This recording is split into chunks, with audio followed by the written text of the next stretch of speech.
people in here. They've been inside from the start. They haven't had to survive. They just don't get it. They can't.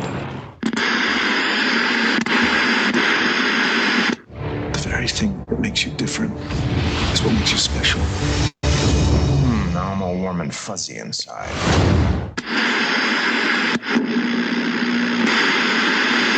To fight for this city. To be the symbol of hope that the arrow never was. I am the Green Arrow.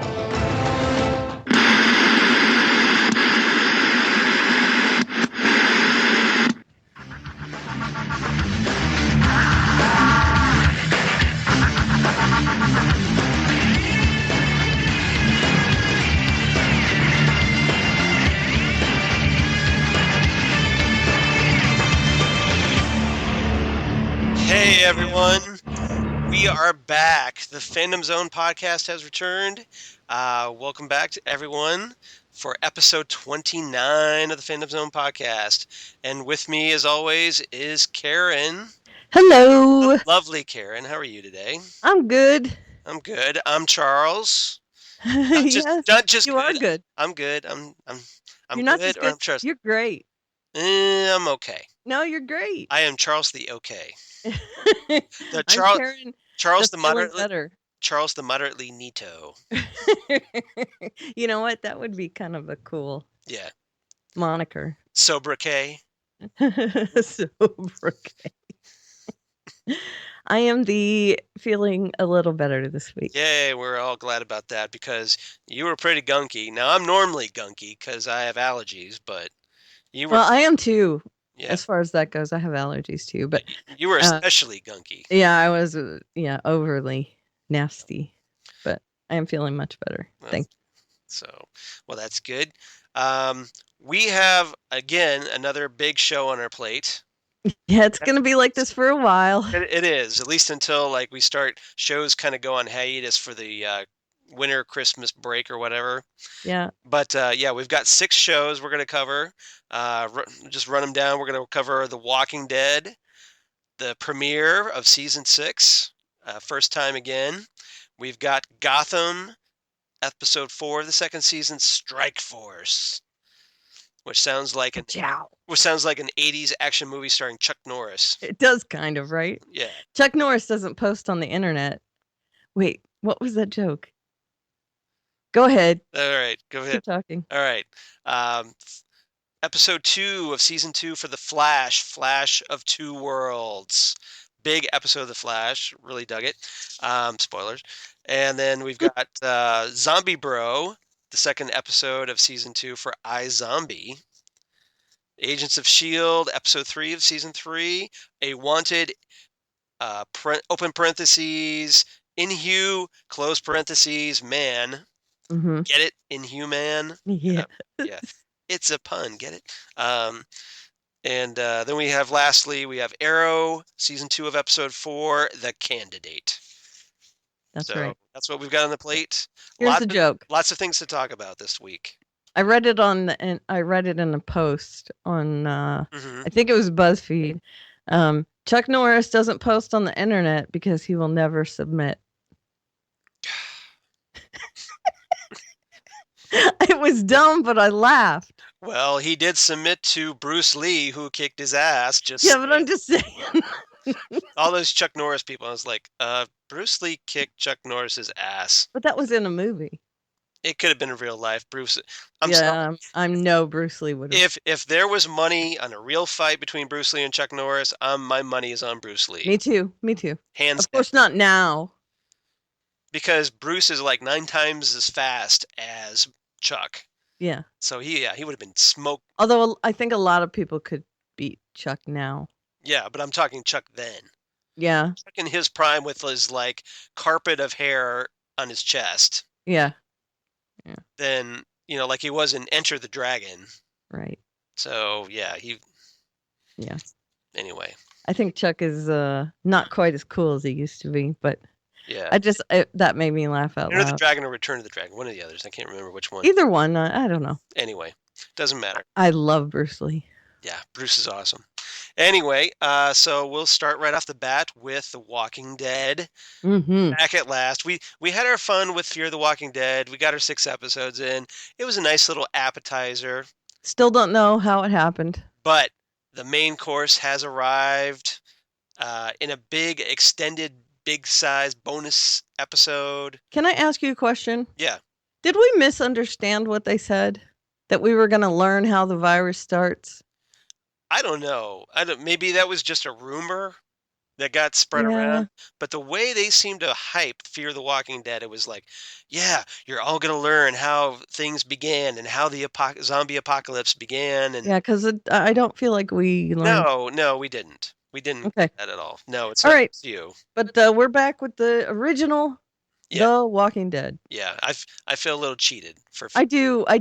Not that was a bad show, but I do feel like I was kind of like, okay, where is it that we're going to learn this? So I guess that's going to come in what, Shadow of the Walking Dead, or let's see, like absolutely no Walking Dead yet. Kleenex box of the Walking Dead, or Battle cart of the Walking Dead. cheesy poofs of the Walking Dead. I don't know, whatever they come up with. Anyway, The Walking Dead, first time again, written by showrunner Scott M. Gimple and Matthew Negrete, directed by Greg Nicotero, which means there's lots of zombie carnage. Yep. And there was. Every time I find out that Nicotero's directing episode, I get excited because I'm like, oh, this is going to be a good one. So what do you say? Brains, right? Because you know that's coming up, right? Oh my God. And Nicotero, let's just say that there's 1 or 2 more zombies than we usually see on The Walking Dead in this episode. Wow. Because just a couple extra. Just a wee few more, because there's we got a big quarry full of zombies, people. Do you think this was more than any other episode ever? I think so. Yeah, I think so too. I can't imagine. Although it might have equaled that last episode of Fear the Walking Dead. Oh, you mean with the herd that came out in the arena? Oh, I don't know. I don't think it equaled that. I don't think so. Not in the shot, because all we saw was them coming up to the around base. The corner. Yeah, we didn't really. It was an arena full, but we didn't see all of them. If we had if we've gotten an open shot from the skyline or whatever, right. Or from the overhead shot of the inside the arena with the walkers, then we might have, yeah. But no, we didn't get that. Yeah. So it was only implied. That's something to shoot for, Fear the Walking Dead. Yes, but this was amazing. Mwah. Yeah. It was perfection. A quarry full of zombies. Even if some of it was CGI, it still was amazing. With a quarry full of zombies, I felt like I was watching old school Doctor Who meets The Walking Dead. Yeah.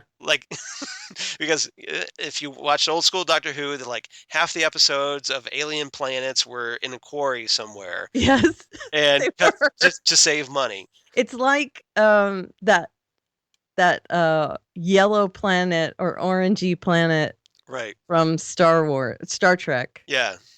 You know, every time they landed on a planet, it was that orangey exactly planet with one rock formation. Yeah, Star Trek The Next Generation, especially the first season, they had a set called Planet Hell. That was right. The name. Yes. Right. It was the exact same planet, only with different lighting. Or something, maybe some rocks were moved or something, and it was part of season 2 as well, because Tasha died on that planet. Right. Yeah. Until finally they decided, hey, maybe we could shoot outside. Yeah. Let's do that. What a concept. Yeah. So yeah. And it was also the holodeck. And it looked better. Imagine that. Outside, yes. Yeah. Instead of a studio. Okay, so this episode, it's structured really interestingly by Gimple. Oh, I loved it. Some fans I noticed on Twitter did not like this structure, but the flashbacks were told in black and white while the present day stuff was in color. Mm-hmm. And well, then they're just not imaginative if they didn't like it. Pretty much. I think it was just mostly the millennials that are it's in black and white. Why is it black and white? This sucks. Why isn't it in color? Why am I not getting First, okay, right off the bat, read the Walking Dead comic. It's Yeah. black and white. It's in black and white. This episode felt a lot like, much more like the Walking Dead comic than a lot of episodes because of that black and white. And it was so cinematic. It is. And two, if you ever watched like George A. Romero's Night of the Living Dead, the original, it's in black and white. Mm-hmm. And it's It's almost like an homage to both. Right. But again, the whole purpose was to keep it straight. Unlike what Arrow does, because Arrow sometimes they have flashbacks, but if you're not really paying attention closely, you almost kind of lose track of like, okay, what's going on unless you like, right. Or you're following it really closely, but sometimes you get thrown. Right. One of the things that I notice when things are in black and white is that nothing is mushy in the scene. Mm-hmm. Sometimes when it's in color, you tend to miss details. Right. And when something's in black and white, it's almost like crystal clear. Mm-hmm. You can see so many details in a scene. Yeah. And I really, really like that about at least modern black and white. Mm-hmm. And these black and white scenes were just, like I said, cinematic, just so sweeping and big. And it really gave such a huge feeling to those flashback scenes. There's a grittiness. Oh, in this, so because great. I remember noticing that when there was like the little town meeting inside Deanna's house. Mm-hmm. And you can see like pores on people. Yep. There's stubble. And it just, I mean, without, like even I had high def television. Oh yeah. But black and white and high def, it just really makes it pop. Yeah. And you notice it. It's crazy good. So, so to kind of catch up where we left off from last season, we've got Tara recovering from her coma. Mm-hmm. Father Gabriel, nobody trusts Father Gabriel. No, nobody. With good reason. I like how he volunteered in this one. Yes. And Rick's like, nope. Yeah, that was one of my favorite moments in this episode. Rick just shuts Father Gabriel down. Nope. He's like, I'll help. No. Yep. And then moves on. It's like, okay. And Gabriel's like, what happened? That is a done deal already. No. It's like, no, the big kids are talking. Yes. Shush. Yes. Just shut your mouth. The kids are talking. Earmuffs. Yeah. Tell me that wasn't the case. No, that was great. Glenn lies to Nick about Nicholas leading him outside and trying to kill him. Mm-hmm. So I guess that's a good thing on Glenn's part that he was not willing to throw Nicholas under the bus, even though Nicholas totally deserved it. Yeah. But he didn't. Let's see. Reg, Deanna's. Who's Deanna? Reg, Deanna's husband, was being buried, and Deanna and Rick decide to bury Pete, the a-hole who killed Reg, outside Alexandria. Yeah. And Pete's son is not happy about this. He's kind of watching from the shadows. Oh, well. Yep. We don't bury murderers. Pretty much. And he's going to be trouble. Yeah, I think so. I mean, he's kind of trouble in this episode, but so Rick, or that either that or he's going to be Ron. Worm food. Pretty much. Yeah. We'll see. So Rick and Morgan go outside Alexandria. They find this quarry which has about 5,000 jillion walkers in it. Right. At least 500 jillion. And if it wasn't for this quarry, Alexandria probably would have been taken over and destroyed. Yeah. So Rick is like looking at this thing, and he's thinking, we got to get rid of these walkers. Yeah. Somehow. It's only a matter of time. This is a time bomb waiting to happen. Exactly. Yeah. Well, it was a time bomb. I mean, we find it's a good thing they come up with a plan because otherwise. Yeah. Yikes. Yikes is putting it mildly. So Ron, Pete's son, follows Rick and Morgan to the quarry. ends up having to be saved by Rick as these walkers kind of come out of the bushes or wherever.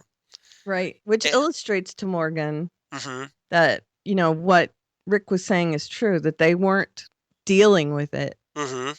They were just living. Yes. And it really does hit the point home Yep. to Morgan. Morgan is still not getting it that these people haven't lived with it. Mhm. I understand that Morgan's gone through a lot, but I don't think he is living with the reality of what Rick is saying. No, and I mean, it just feels like every time Morgan just looks over at Rick, he's got this disapproving, like, I don't know, like he's judging Rick He on doesn't like what Rick everything. has become. No, he doesn't. But how could Rick be anything else? Yep. And unless he lived in the conditions Rick lived in, he can't know that. I know. It's So it's a no-win situation for Rick, unfortunately. I mean, it But wasn't all that long ago that Morgan was completely cuckoo for Cocoa Puffs. right. So, in talking about the clear. Right. So, Exactly. I think Until they broke off the last time. but apparently, yeah, Morgan's in full judgment mode, and Yeah. obviously, I don't think that's going to end well. Yeah. Apparently he got Zen in the meantime. Yeah, yeah, But he needs to get unzen pretty much. real quick. Yeah. During that town meeting we were talking about, Rick proposes his plan to herd the walkers away. To mixed results. Yeah, well, pretty much, because this lovely gentleman by the name of Carter, played by Ethan Embry. Whom I love. Yeah. However, in this episode, he's not very lovable, is he? kind of a douchebag. Pretty much a douchebag, yes. Yeah, Carter just isn't buying what Rick is selling, but Deanna does. Mm-hmm. And that's the important part. That's the important part because, hey, she's the woman in charge, Mm-hmm. at least for now. Yeah, And, well. yeah. I And think most of the townspeople respect that she is. pretty much. So, yeah. But yeah, she gives her official okie dokie. Mm-hmm. And Thumbs up. So they go ahead with the plan. They start constructing this wall made out of sheet metal to divert the walkers. And that's Carter's thing. Right, because he's part of the construction crew. Right. So they have to talk him into doing it. Right. And in the meantime, he has done everything he can to subvert this whole thing. He asks Rick to go over the plan a second time. He tries to start a rebellion. Yeah, to the point of where he puts a gun up to Eugene's face. Yeah, that's yeah. Rick catches him. Mm-hmm. And that does not go well for Carter either. No, it doesn't. Yeah. So yeah, these while they're constructing the wall, these group of walkers attack Carter's group, and all of them are completely paralyzed by fear. Mm-hmm. They're useless. Mm-hmm. And Rick is like, truly useless. He kind of hangs back and is like, okay, let's see how they deal with this. Yeah. They don't deal with it at all. No. They're basically babes in the woods needing to be saved.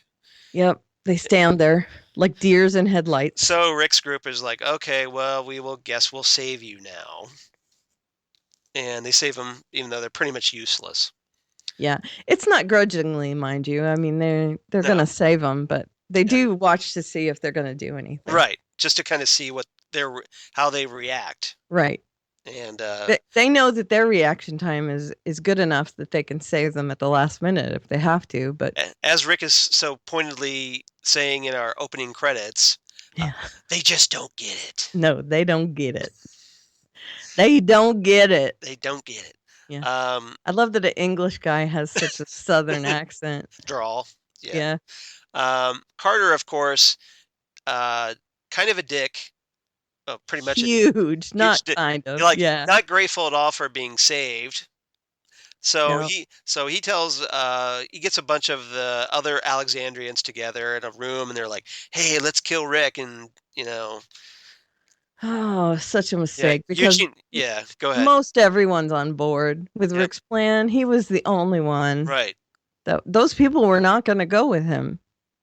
And They all said it. They weren't going to go with him. and as you talked about, Eugene overhears gets threatened by Carter until Rick shows up, and he's like, "Look, princess," Right. grabs his gun, Yeah. points it at Carter, going, Yeah. "You He better." does his fancy moves. Hmm. Yeah.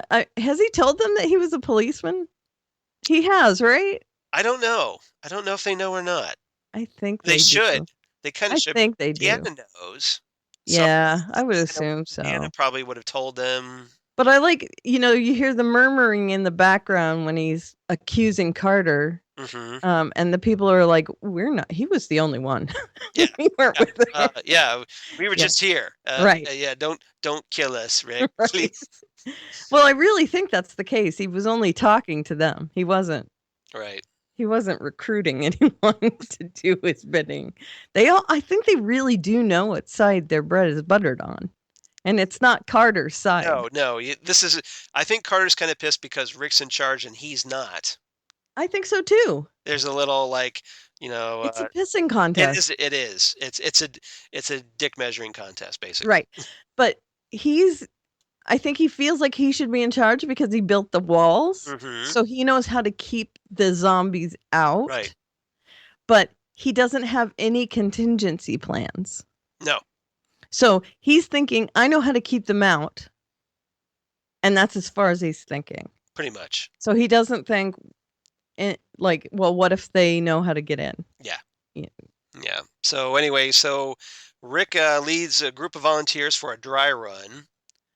And as they're doing this, one of the trucks blocking the exit out of the pit topples over into the pit. Dow! Yeah. And herd gets freed, and that kind of forces things to kind of escalate a little sooner than planned. We've got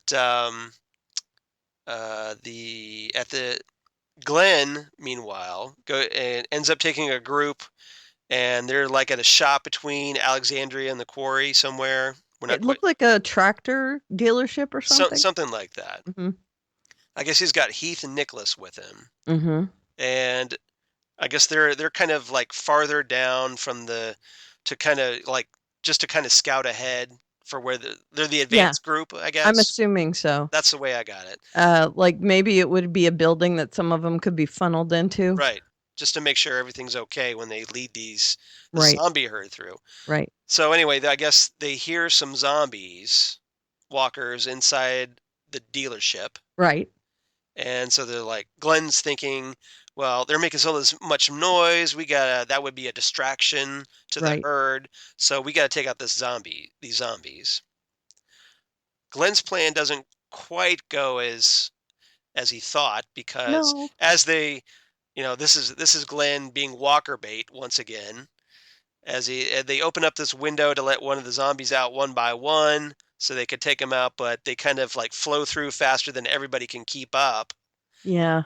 And no casualties, but still. No casualty, but Heath ends up almost getting bitten until Nicholas saves him. Right. So. Yeah, and they're shaken up quite a bit. So do you think Nicholas is on the road to redemption, or? Yeah, I think so. I do. And he's really shaken. Right. I mean, in this episode, he was, I don't know. He seemed very, very subdued. Yeah. To me. Right. So, I don't know. We'll see. Yeah. I'd like to think so, because I really don't want to see the alternative happen. Yeah. I don't know. They need warm bodies, and I mean warm bodies.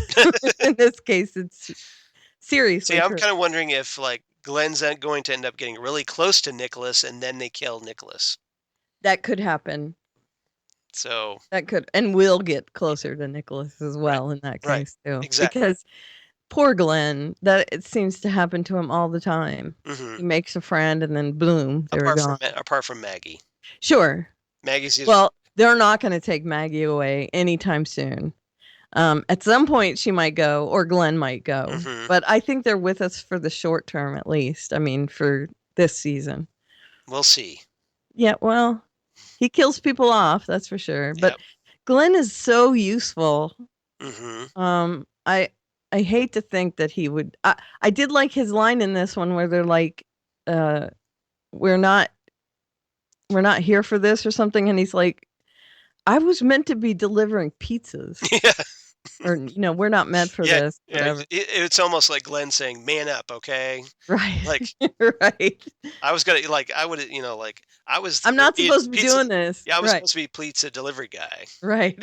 Exactly. And I'm killing zombies. I'm not supposed. It's like somebody at Clerk in the movie Clerks going, or Randall in Clerks going, "I'm not supposed to be here today." No, Dante. That's what it was. Dante, yeah. Dante was I saying. assure you we are Yes. open. Yeah, exactly. All right, so we got Carter ends up thankfully, mercifully bitten by a Yes. walker, Oh, and wherever everybody and there was much rejoicing. Ray! he was so irritating. And And I thought, if anyone deserved to Mhm. be bitten, Right. it was him. Throughout the whole episode, it was like he was just begging begging for it. to Yeah. be bitten. And then at the end, he just stood there while that guy reached out for him. hmm Just stood there. Yep. And I thought, oh, okay. Well, That's I guess it's the fight or flight reflex. and And he, yeah, chose neither. yeah. C, none of the above. Right. But I will just guess- stand here and get bitten because I'm an idiot. Did he choose fight? Because I don't know. He didn't. he didn't fight. choose flight. He didn't fight either. He chose No. neither. He just Yeah. shut down. Yeah, he did. But Rick sees him bleeding out through the neck, and Right. And sees the bite on his face. right, and is like, okay, you're done, dude. Yeah. Calm down, because he's screaming and Yep. Just look at the flowers, Carter. Look at the flowers.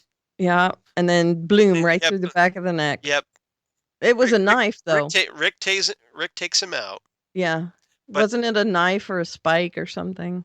It Uh, wasn't a gun. Mm, yeah, I think so. Pushes something.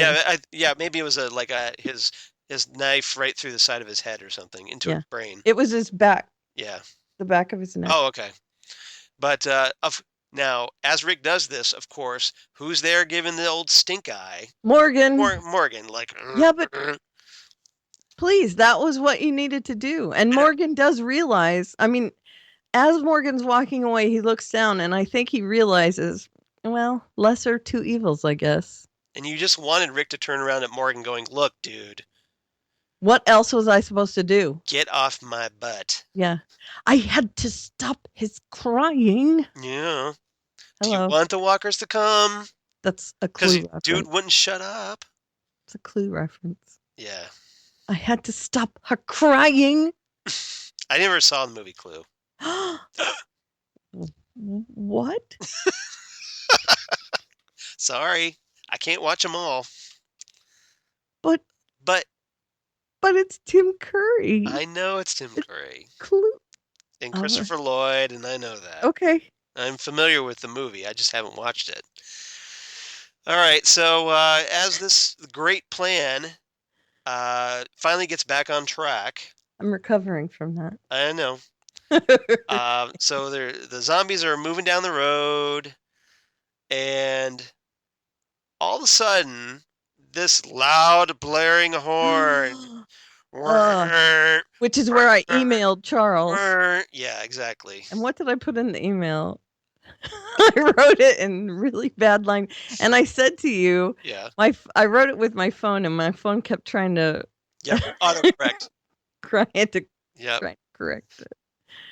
Yeah, it was bad, man. It was And you're just like, and my wife Lori is watching this going, no, they can't leave it here. Ah, what are you doing to us? So, right. Yeah, we got this. I wrote, finally watched TWD and Why you give me cliffhanger, zombie man? Why? Yeah.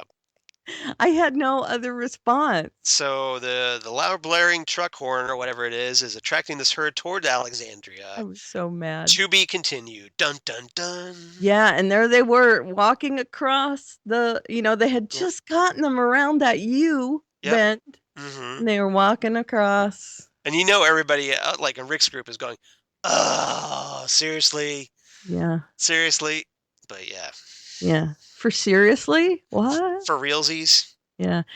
And one of the great things about that corrugated fence, Yeah. I gotta say, it's corrugated, right? Mm-hmm. So the metal has those little bends in it. Mm-hmm. And when the zombies would walk up against They it, get their smooshed. brains would smash on it. Yep.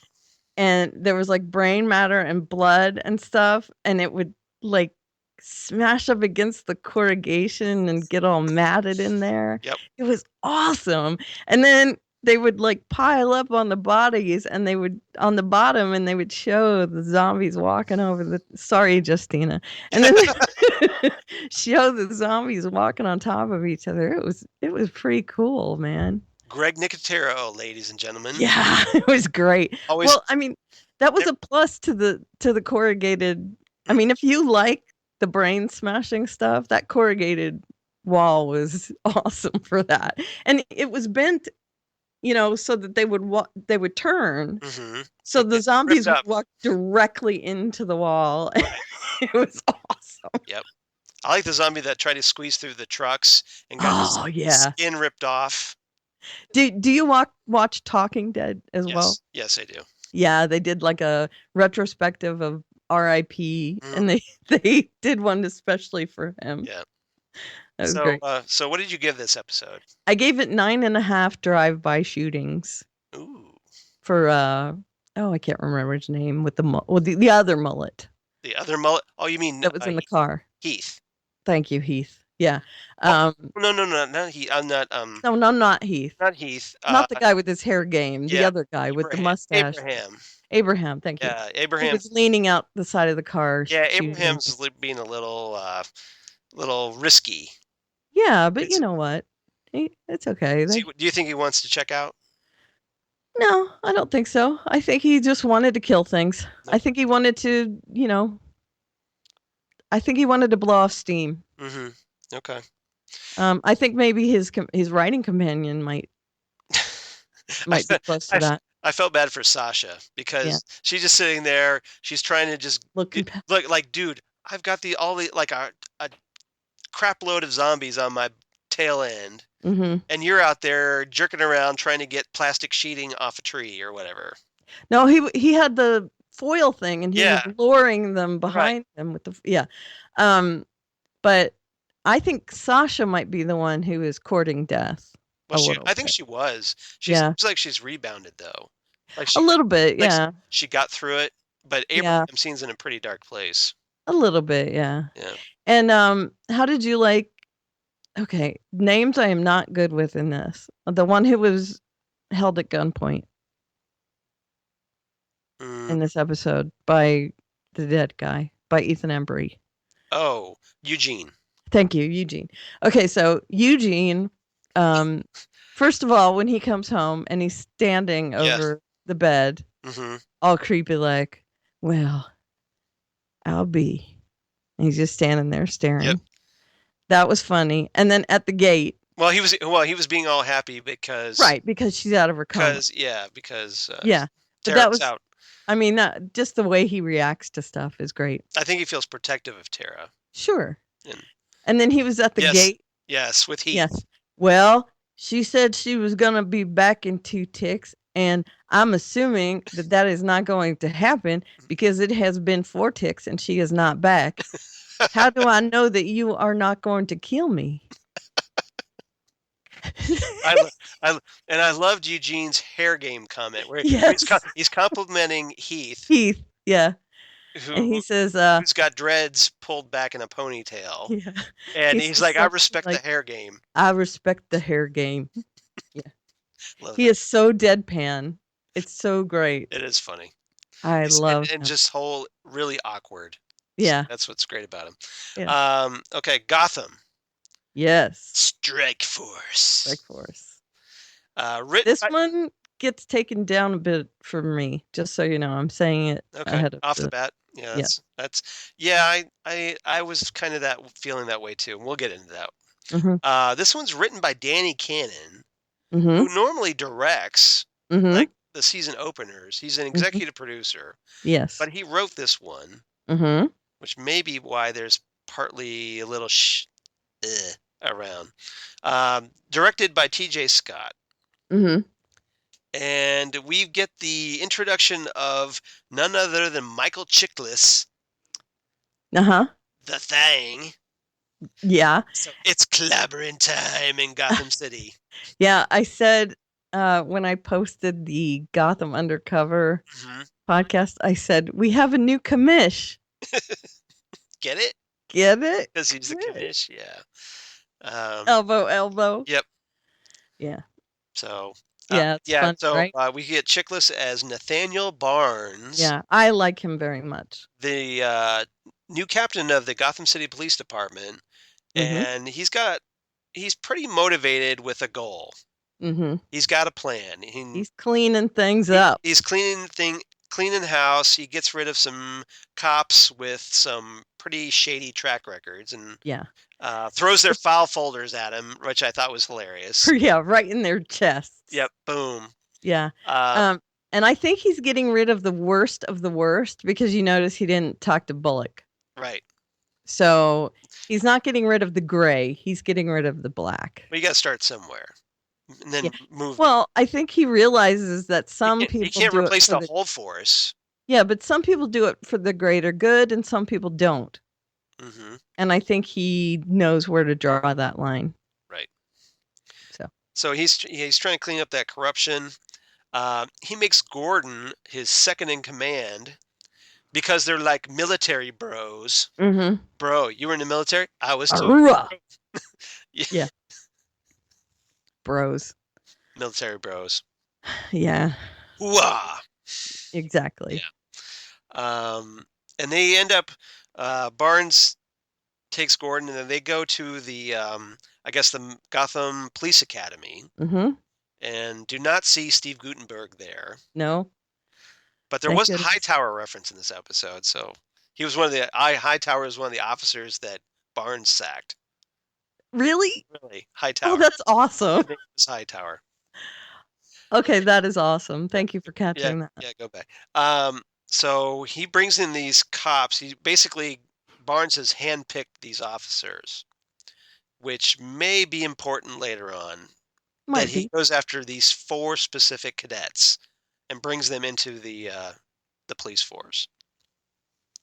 As the strike force. Strike force. Yeah, they're their new task force called the Strike Force because we spent all night working on that name.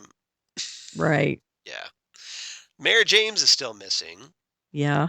And now that we've got the deputy, Harrison Kane, dead, we need a new mayor in Gotham City. So we've got Councilor Janice Caulfield and Randall Hobbs running for mayor, and there's like a new election going into place. An emergency election, yeah. Theo's not a little happy about this because he's got his own plans. So Theo ends up kidnapping the Penguin's mother, Gertrude, and blackmails the Penguin into helping him murder these candidates so that Theo, surprise, can run for office unchallenged. He's got his hold, and that was the whole big reason why he killed Jerome, to make himself look like the big hero. Right. So he could elevate his profile, and now he wants to become mayor. Right. There's a lot of running for mayor in this week's Comic Books on Television. A lot of it, yes. And a lot of the same things seem to happen. Yes. And he also tells the Penguin that he needs to make an attempt on Theo's life as well. Right. So he does. It's unsuccessful. Yeah, Penguin kills Caulfield, but Hobbs ends up getting away from Victor Zaj. Yeah. Now, why doesn't he just make the attempt against Theo successful? Hmm. Yeah, I know, but Just a question. hand wave. Yeah, I would have just killed him. yeah, pretty much. Okay. Unless he would have tried and failed. Okay, yeah. Maybe he didn't want to risk his Failing. mother. Yeah. So, um, and then the GCBD strike force shows up to help get Hobbs away. Now here Such a great scene. it was. Such a great scene. Now the scene that I did not like, and it's probably one of the scenes you didn't like. We've got Selena looking for Bruce at a prep school. 100% on the nose. Thank you. And Alfred does something completely 100% non-Alfred Pennyworth in Yep. this scene. Very out of I got character. really mad at this scene, and Me too. Danny Cannon, I'm looking at you, pal. Yep. Right out. I'm calling you out on this one He ain't because right. Alfred he's upset because Selena is wanting to hang around Bruce and being a bad influence. So first thing he does, once he spots her, he runs right up to her and punches her right in the face. Yep. Doesn't slap her, No. he punches her. And Right. he's like, that's for Reggie, his friend that Selena killed and Right. Bruce almost killed, but Alfred doesn't know that. Mm-hmm. And so big WTF to Alfred on this one. Right. Um, An underage female. and yeah, He exactly. hits her. So a He big older assaults her. man, big physical force. He was former military. Yeah, hits a little girl. Right. Even okay, yeah, she's a thief, but still underage. Right. Not cool, Sorry, Alfred. that is serious And abuse. then he warns her to stay away from Bruce because she's a bad influence. Now, here's something I'm going to tell you about me, and you can censure me all you like for it, Mm. but I am not against parents hitting their child sometimes, and in moderation. I mean, not hard, not, but enough Right. when they're small enough to not understand the words, "No, honey, please don't do that." That's not going to get through to them. I'm sorry. So that small amount of corporal punishment I get. I was paddled when I was younger, and it stopped me from doing a lot of things. Mhm. And I think I have pretty decent manners now because of it. But this was, first of all, not a parent. Mhm. Second of all, definitely not within the boundaries of safe hitting, Mhm. and just completely uncalled for. Yep. Uh, I hope there was some outrage because there deserved to be some outrage on this one. This was just not right at Yeah. all, especially in such a great episode otherwise, Right. I thought. So, yeah, I have to say boo hiss. Yeah. Thumbs down, Gotham. Mhm. And it's one of the reasons I dropped my grade on this episode. Yeah. Okay, so let's move away from the unpleasantness. Yeah, let's do. Bruce ends up meeting with Theo to thank him for saving his life. Mhm. And Theo ends up introducing Bruce to his niece, Silver St. Cloud. That's right. So one of Bruce's adult girlfriends from the comic books. Yeah. An on again, off again Mhm. sort of girlfriend. And one timeline, she dumps him Mhm. because she doesn't like the pressure. Yeah. She gets kidnapped. Yeah, I mean, she was Bruce's girlfriend during the Len Wein, Marshall Rogers era in Mhm. Detective Comics.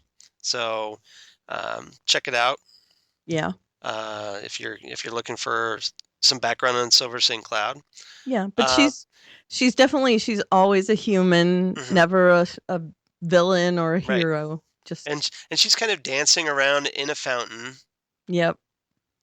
Now, Pretty. do you think Theo told her to do that, or do you think that she I've been just asked did it? this a couple times, actually. I think she was just out there. Right. I don't think she's being used or anything. I don't think Okay. I think she's just being herself But out there. what I found was interesting was that Theo makes a point of telling Bruce that Silver's going to be attending his school. Mm-hmm. So I think seem- Theo put her there. now, do you think, oh, well, Theo's just going to have Bruce, this is just a distraction for Bruce by hooking Mhm. him up with a girl, Yes, and that's it? That's where it ends. I think so. Okay. And I think he is definitely using Silver, but I don't think Silver knows Okay. any of it. So you don't think Silver's complicit in any way? I don't think so. Okay. All right. I do think he's talked to Silver. I mean, he introduces them. Right. Just say, hey, there's this cute boy I want you to meet. Exactly. Something like that. But I really don't think he's playing chess with her and with him, but I don't think he's told. Right. I don't think he's informed her of any. He has plans within plans. Mhm. Edward Nigma, in one of my favorite little scenes. Yeah. Well, first he boldly invites Kristen to his apartment for dinner. Chez moi. Yeah, chez moi. Who does not know that chez moi means my house? She kind of thinks it was a restaurant, but Who doesn't know that? maybe she's not up on she doesn't parlez-vous the français. I don't either, but I still know Yeah. that chez moi means my place. Yeah. Anyway, but let's just roll with it. Okay. And during this little dinner date, it starts off a little awkward, but then like he's trying to be Mr. Smooth a little bit, but he almost lets slip that he killed Kringle's boyfriend. Mm-hmm. Previous. Because he says, yeah, he's dead. thank goodness he's dead. Yeah. Whoops. Don't. Record scratch. Yeah. Doesn't the music stop? It seems like that way, and then I was wondering because Kristen gets up like, I gotta go, Powder my nose. or something. Yeah. So I'm thinking, oh God, has she figured this out? Yeah, well, she's And suspecting. is the jig up? And we're gonna have to take care of business? Yeah, didn't you think that was what was? That's what I thought, but then all of a sudden, next thing we know, Edward and Kristen are sharing a kiss after they clink their glasses together because that was adorable. Because hey, they both have glasses, so they can't. Cute. They don't think just to take them off, but they take them off after and they kiss. It was spontaneous. So, all of you, like Edward and Kristen shippers, probably really enjoyed that dinner scene. Yeah. So. What would it be? So now Ningle? Ningle? Ningle, or let's see. Ed, no. Ed Chris? I don't know. I don't know how that works. I don't know either. Chrisid? I don't know. I don't know how that works. We'll have to figure that out. And she also completely knows about his voice that he talks to in his head. Yeah, he does. Yeah, he does admit that he talks to himself, and she kind of thinks that's adorable. Yeah, but she doesn't understand that voice he talks to is. Yeah, a split sinister. personality. Yeah. Yeah. So I'm sure this is all going to go horribly wrong for Kristen Kringle. Great for us, but horrible for Kristen. Right. Which is a shame because I really like Chelsea Spack as Kristen Kringle. Yeah, I know. But yeah, doesn't look good. And lastly, we've got Penguin having Butch go try and find his mom. Mm-hmm. Wherever Theo has his mom holed up. To no avail. To no avail so far. Barnes ends up telling the strike force that the Penguin, surprise, is their next target. Yep. So. Well, because I think Theo told him to be a little conspicuous at one of the crime scenes. So doesn't it seem pretty obvious already that Barnes is working for Theo? I'm thinking he might be a little hinky. Yeah. Or it could just be that, well, I mean, they do question that woman. Yeah. That was at the crime scene. You notice that Butch holds those two, what are they, volunteers? Mm-hmm. Interns, whatever, yeah. Holds them up so that they watch the murder, and then they see Penguin walk out. Right. Even though he's wearing a mask, he's very easily identifiable. Otherwise, yeah, because he's got that big limp. That I'm so thinking. I'm wondering, go get your leg fixed. Right. I'm wondering if Theo told him he had to be conspicuous at one of the crime scenes on Right. purpose so that he could be identified. And that is why, the intern Yeah, I said, thought it was a little odd. It's like, well, why, isn't everybody got to figure out that Penguin's I, doing this I think he because had that to. limp? And I think that might be part of the chess game Maybe. is him doing that. So, there's that. And I also wanted to give a huge kudos to Anthony Kerrigan for that fight scene in the alley as Okay. Victor Zsasz. First of all, the choreography there was amazing. Mhm. It was like in Person of Interest, whenever Caviezel's character goes into a bar or something with 10 guys, he, you know, he says something, they're like, "You're outnumbered 10-1." And he's like, "Oh, well, I feel sorry for you." Um, but Victor Zsasz goes in, there's these 5 guys, and, Mhm. well, it's 5-1. Yep. Well, too bad. And he gets out to the alley, and there's only one guy left with Hobbs, and he thinks he's got it in the bag, and the strike force comes out, and they get it. They tag him in the leg. Yep. And when they do, he says, "Oh, well, that was unexpected." And I mean, just so deadpan. And he shoots the hydrant and gets away because of the water. Such a great scene. And the strike force, that shows us how elite they are. If he can take out all those guards, and then he gets to the alley and they can actually put a bullet in him, Mm-hmm. that, they're showing us with that one scene They're a threat. that, yes, that they are a threat. But he always kind of makes me giggle, Anthony Kerrigan. He was also the Mist on the Mhm. Flash. So Yeah, I really like him. So he's great. And of course, Carol Kane being her crazy self. yeah. Hopefully hopefully this is not the end for Gertrude Cobblepoot. Well, she's going to be in 2 episodes from Yes. now. So it's not quite the end, Like, at least. No, because we found out, didn't we, that her husband, the Penguin's father, is going to be showing up. That's right. And are we done with the summary? Yeah, I'm done. Okay. So I I was going to ask you for your rating, but one lingering thing before we rate. At the very end of the episode, there's a scene between Theo and Barbara and Tabitha. Yep. And he is trying out ribbons for his campaign. Yeah. And he says, "Should I have red or blue?" And Barbara says red, and Tabitha says blue. And he says, "Okay, blue then." And he doesn't even hesitate. Mm-hmm. He picks Tabitha's color. Right. And I'm sure that there's a significance to that since they include that scene. I mean, it has to mean something. Well, I thought the blue looked better anyway. Well, sure, but I mean, it has to mean that he's not really including. That he's just using Barbara. I'm assuming that's right. what it means. So yeah. Okay, rating. 7.5 right hooks. Yeah. And I use right hooks because that is why it's in the 7s. Mm-hmm. Well, I gave this one 8. I was going to originally give it inappropriate punches from Alfred. Yeah. And again, it's because of... Yeah. So I had to change that a little bit. So I did... I can't remember. I think I did like dinner invitations. You could have said inappropriate punches. I'm okay with that. Yeah, but I didn't want to steal your thunder. I saw you had it first.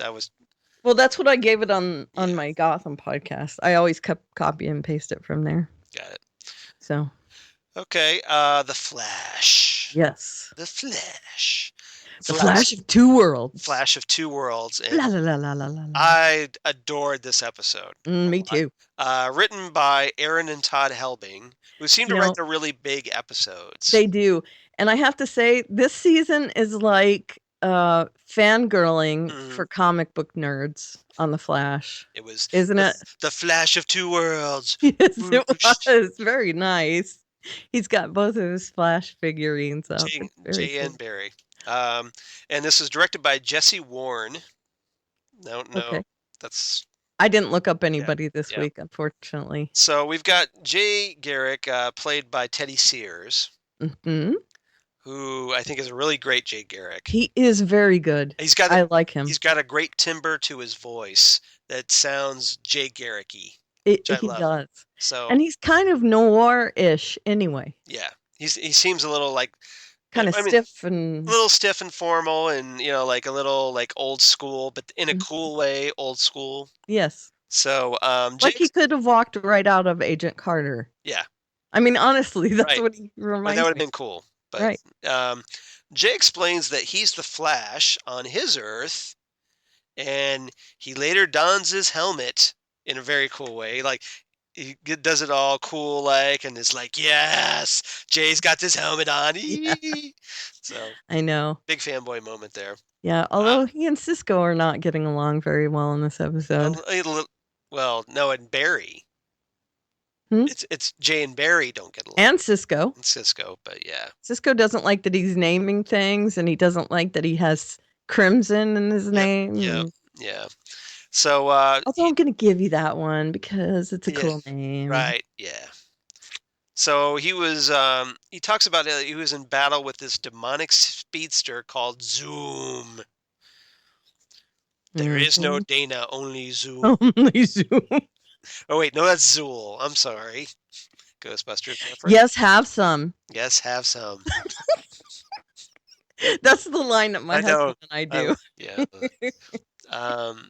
Yes, have some. So he's battling Zoom when the singularity appears overhead. Thanks, Barry. Yep. Yeah, right? Jay gets sucked right up into it, like, Mm-hmm. and his helmet goes, and that's why his helmet appears first. Mm-hmm. So, and that's why he gets it back. But then when he arrives on this Earth, he doesn't have his powers for some reason. Yeah. So there's a little development there that needs to be worked out. Mm-hmm. Professor Stein, and I thought this was really cool, he explains the multiverse, and then he becomes the one who designates Earth 1 and Earth 2, which I to was like, infinity. yes. So I'm loving that. I would have liked it if he went Earth 5, Earth 52, but it makes perfect sense because like he's saying, okay, our Earth is Earth 1, and Jay's Earth must be Earth 2. So yes, it is. because it is. So yeah. So that was Again, very cool. fangirling. Loved it. Yeah. So the Earth 1, Earth 2 designations are official now, which was great. Yeah. Barry is very distrustful of Jay, Mm-hmm. which we find out later is because because of the Reverse Flash. Sure. He's naturally a little skeptical. It feels a little burned. Mm-hmm. Well, he's saying similar things to what Wells was saying to him. Right. So, yeah. So he's a little I think skeptical. I might be that way too. Gradually, he warms up and gets over it. We've got Chantal Van Santen appearing for the first time as Patty Spivot. That's right. Who seems like a very eager police officer. We find out she's a bit of a geek. She gets along with Barry in that regard because she's potential love interest. That's right. Well, she was in the comics. Well, yeah, Jeff Johns wrote her as eventually being very when the New 52 happened. Mm-hmm. Patty was introduced as Barry's love interest instead of Iris. Right. Although Patty and Barry break up. Yeah. And it's kind of opening the door for Iris, but that hasn't happened yet. And all the rest of it, she was like Barry is to Iris in the first season. Mm-hmm. Just unrequited. Yeah. But she wasn't a police detective or anything. No. She was like a lab. Yeah, originally, she was in this comic, which I actually have right here. Where is it here? Called 5-Star Superhero Spectacular. Also known as DC Special Series 1. DC Special Series number 1. Excellent. And what it is, it's kind of a what if type story where Patty is like Barry's lab partner at Central City Police Department. And she ends up getting struck by lightning as there's these chemicals nearby, just like what happened to Barry. And she ends up getting these super speed powers, calls herself Miss Flash. Mm-hmm. because she's she's a 70s feminist girl, so Yep. she's Ms. Flash. Mm-hmm. And so she starts running around trying to help Barry with fight crime and whatnot. But unfortunately, her super speed is a little different from his and ends up causing like these kind of explosions as she runs. Right. And to the point where like the more she runs, like the more powerful they become, and like they threaten to destroy Central City. Right. Like mini earthquake Right. sort of things. Yeah. But then of course Barry wakes up. It was all a dream. Yeah. And Which was it's okay. a little dumb, but yeah, yeah. it's a time period. It's a little dated. Right. But yeah. Right. But it was a cool story. But I think Jeff Johns must have been a really big fan because he kind of introduced Patty during his run on the Barry series. Yep. She was in Flashpoint too. Yep, she was. So that kind of brought her back into orbit into the Flash characters, and now here she is on the TV show as a wannabe member of Joe West's Metahuman Task Force. Mm-hmm. She really wants on this task force. And we find out why. Yeah, we find out why. But Joe initially is like, nope, girl, that ain't going to happen. Nope. Yeah. You're not going to be on the task force. He doesn't want to bring another person into the circle. Mm-hmm. He's got Cisco, but apparently it's just him and Cisco for all we know. Yeah. And but she really wants on it. She keeps lobbying for it. Zoom arrives on Earth 1 and brings the Sand Demon with him, which is another Firestorm villain that the Flash has kind of borrowed, the way Arrow borrows Batman villains. Yes. And he tells the Sand Demon, who is basically like a Sandman ripoff, that killing the Flash is his only way back to Earth 2. Right. And the Flash and Sand Demon fight, of course. The Sand Demon ends up escaping.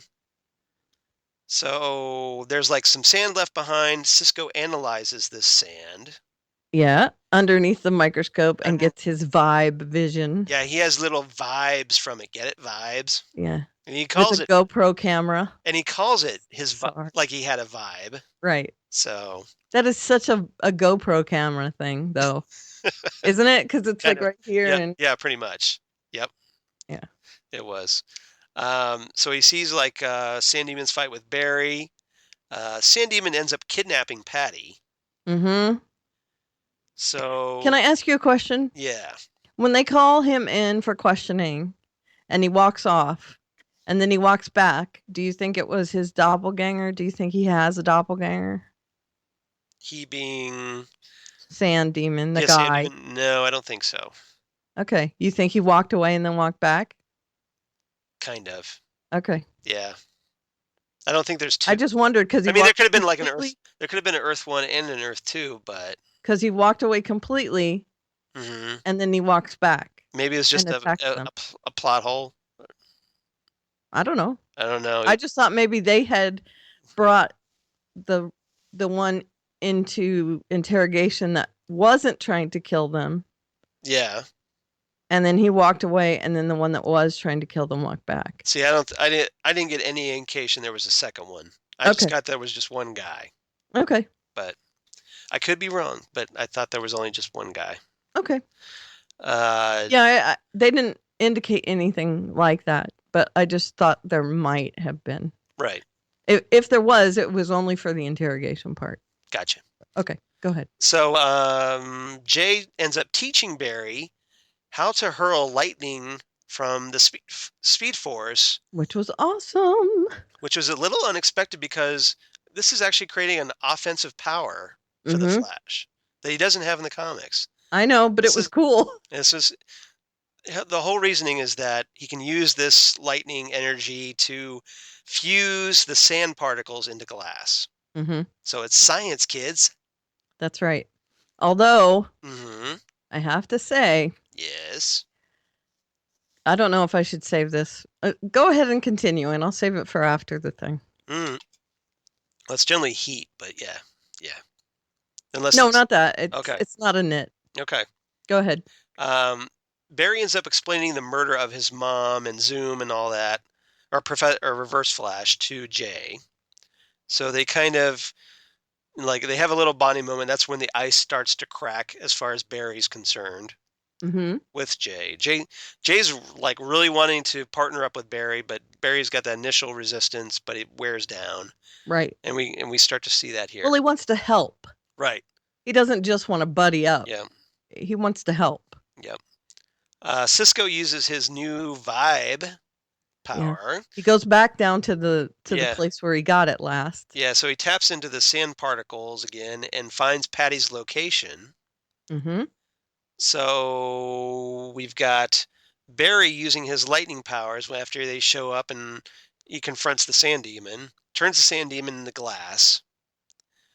And then in a very cool moment, we see Jay and Barry doing a cover reset to Flash number 123. I know, right? The original Flash of Two Worlds, where they Mhm. kind of race around this pillar, and it looks a lot like the cover to Flash 123, Mm-hmm. and where, like she's saying, Flash, help me, or whatever, and Yeah. it's a very cool moment. If you're a Flash fan, yeah, check it out. Yes. We've got Again, like I said, if you're a comic book reader, this episode this was is it. great. This is it. Yeah. I loved it. Patty ends up confiding to Joe that the weather wizard murdered her father. Mm-hmm. And she's really got it out for the weather wizard, so she really needs on this task force. Mm-hmm. So Joe is like, okay, since you've got a grudge and a vendetta, okay, you can be on the task force. Mm-hmm. And you kind of proved yourself. Right. So yeah. Plus, you're gonna fall in love with Barry anyway. So Yeah, I might pretty as well- much. Oh, whoops. Oh, yeah. Keeps you away from Iris. So yeah. Yeah. So I'm good. We're good with that. No. Cisco ends up confiding his powers to Professor Stein in a little science burrow moment. Mm-hmm. He asks him not He to tell calls him beautiful mind, Yeah, which I thought was great. right. So he asks Stein not to tell anybody. Hey, beautiful mind. Yeah. And then later on, Stein and Caitlin discover that there have been 52 breaches Again. with Earth 2. So we get the 52 reference. Yeah. Fangirl. Yep. And then immediately after that, Professor Stein falls unconscious. Dun, dun, Mhm. dun. That's our Yep. cliffhanger. And again, if you're a fan of the comics, you probably know what's going on there. Yeah, But yeah. it has nothing to do with the comics, really. But No, but basically what's happened is because Ronnie has disappeared and has vanished from the Firestorm Matrix.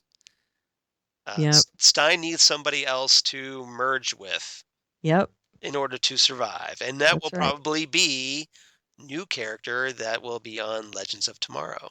That's right. Well, actually, he's going to be on the Flash first, then Legends of Tomorrow. But Right. So that's it, right? that's it. So what is your Okay. rating? Or you wanted to give some background? I have one more thing. Okay. It's not a big thing, but Okay. he does kill the sand demon. Mm-hmm. Now, this is a big deal for me. Is he dead or Because- just he's fused into glass? He's dead. He can turn into sand. He can turn into glass. So is he dead? Really? Maybe if he. As far as Barry's S- concerned, he's Sandman's- dead. Sandman's been turned into glass by Spider-Man like a jillion times, and he comes Yeah, but back. don't you think Barry is, as far as Barry's concerned, he's dead? I guess so for now. But yeah, villains be dropping like flies thanks to Atom Smasher, and now But he hasn't killed anybody yet, no, Barry. no, Okay, in the comics, yeah, he doesn't kill people. no, he doesn't. And the one time he does kill someone, and I'm not giving it away, Mm-hmm. it's a big deal. It's Yeah, I a know. huge, big deal. Yeah, we don't want to talk about that because that's kind Right. It's a But- spoiler. But well, it has been out for a while. Maybe we can talk about it. no, I don't want to really talk about it because it might give something away. And then maybe they'll incorporate it into the show. Right, that's what I'm saying. Yeah, Especially talking about Yeah. things that happen. yeah. But anyway, Oh, I- wait, I forgot one more thing. I'm sorry. Okay. I don't mean to. go ahead. No, go ahead. Well, we got a little tease because they go to Earth 2 for a little bit, and who happens to be there but Oh, Wells. Wells, Harrison Wells. Hey, How and come- that The So Star Labs looks futuristic and throwback all at the same time, which I thought was cool. yeah, and if you look at the clothes and stuff, they've kind of blended. Very noir. They blended the 40s look Mhm. of things with today. Right. It's awesome. So it looks like Earth 2 is older, but really it's not. Right. So And it's all glass and chrome and everything. yeah, so it looks I cool. forgot about that too. But But- yeah, so is it the Earth 2 Harrison Wells, or is it Harrison Wells That the went through the reverse portal. Flash that went through the singularity and is now on Earth 2? Ooh. Right. Yeah, that's my question. So anyway, I'm wondering if Barry's gonna be blasé about killing people, Mm-hmm. because I hope they don't make him like that on the show. Or maybe, hopefully, they reveal that San Demon is still alive. I hope so. And Well, but at this point, shouldn't he feel bad about it? probably, Shouldn't he yeah. have a crisis of conscience about this? The shows have lots of crises, but yeah. I mean, I'm just saying he should right now He be having should. crisis of, Yeah, he should. because there was always an issue about him killing someone. Yeah. Okay. It should. That should weigh on him. He's not. Anyway, He's not Oliver Queen. Yeah, it should bother him. it always did in the comics when it came close to it. So It was a big deal. So I gave it 9 Earths to infinity. Wait, infinite Earths. That's what I gave it. see, I originally was going to give this 9.5 multiple Earths from the multiverse. You could have given it that. That's all right. So instead, I decided to do 9.5. I was this close to giving it a 10, but it's too soon for that. Yeah. In this season, so 9.5 hurled lightning strikes. Multiverses are different from infinite Earths. Yeah, but I, as a Flash fan, longtime Flash, this is checking off so many boxes of things Yeah, it is. I always wanted to see in live action. It is. You got Jay Garrick, you've got the Flash 123 cover reset, you've got all kinds of stuff. You got Zoom in this. You got introduction to Patty Spivot. Yeah, she's great. Yeah, I like her. Yeah, it seems like she's got good chemistry with Grant. Yeah, it does. So his Barry. So, yeah. So we'll. And see they where weren't that writing goes. her poorly. No, they gave her a character motivation. Yep, they did. So. And she was tough. Yep. So maybe now, if I was Iris, if I was Candace Patton, I'd be feeling a little I'd be worried. nervous. I'd be a little nervous right about now. That's right. But yeah. Yeah. And my husband and I were watching this at the same time, and we literally laughed out loud when he was drawing the Earths on the board. Right. And he said, Earths to infinity. Yep. And we both said, and beyond. And then and then we went, oh, infinite Earths, I get it. Yep. Yep. So 2 jokes at the same time, in our house at least. That's great. Yeah. So I love this episode. Yeah. iZombie. Yeah, we can speed through this one. Yeah, we can. Zombie Bro. Yeah, take a drink every time she said bro, because it was really irritating. Yeah, they forced that a little bit. Yeah. Written by Diane Ruggiero Wright, directed by John Kretschmer. Mm-hmm. Where the premise of this one is Liv and Clive investigate the murder of this frat pledge captain called Chad Wolkoff. Mm-hmm. Who is knifed by somebody in a big blue furry costume. Right. So we've got furries in play in this episode. And if you need me to explain furries, look it up. No, go look it up. Yeah, go look it up. So, of course, Liv munches on his brain, takes on this frat boy persona, which I liked a lot better than the grumpy old Liv last I don't know. I like the grumpy old man. You like the grumpy old man? I did like I kind him. of like the frat boy because it was fun. I like the crotchety guy. But in this episode, yeah, she takes on that persona. Like for one of the instances, we've got Ravi, who suddenly wakes up and he's got eye makeup with glitter and the word fart written on his head in marker by Liv, which I thought was great.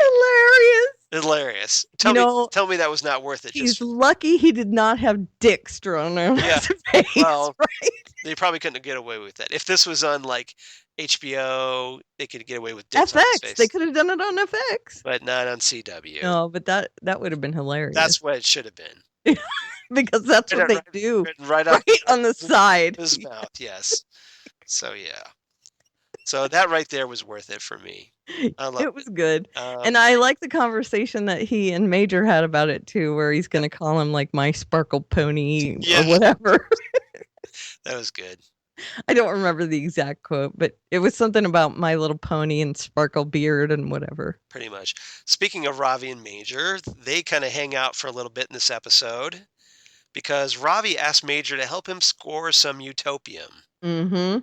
Because Ravi suddenly decides he needs firsthand experience with the utopium. Which I don't get, but I don't get- whatever. But they forced that, but it got Ravi out, and they kind of like get a little high on utopium, and they party like it's going out of style. I think it's really only to felicitate the fact that Major's gonna Yeah. dull the pain now. Right. So they go on this big club binge and party like all get out, and Like it's 1999 because Ravi is so uncool, it's not funny. yeah. He's holding it up. So where do I do this utopian? Holding it up and Yep.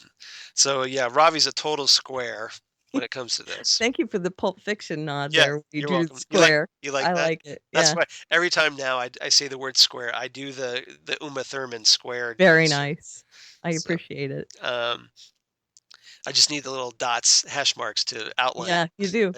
But if that doesn't work, I in would life. laugh so hard if that happened.